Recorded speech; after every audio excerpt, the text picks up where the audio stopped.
Cuántas veces te soñé, deambulando por el mundo, un día hasta ti llegué, radiante cual lucero, cereza perenne mi vida. aquella tarde de enero, Royubu Cuñataí.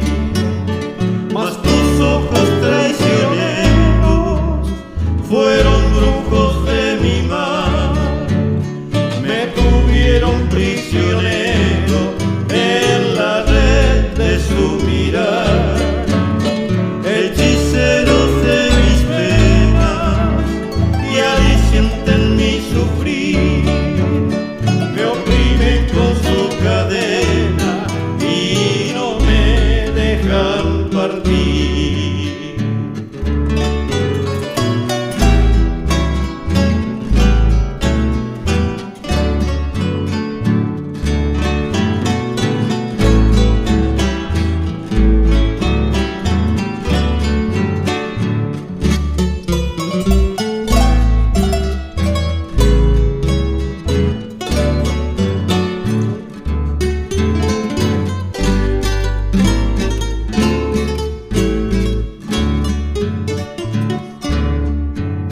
Presentía tu palabra en dulce abañe, tu cabellera rizada, retazo de un pujaré, y tu boca deliciosa.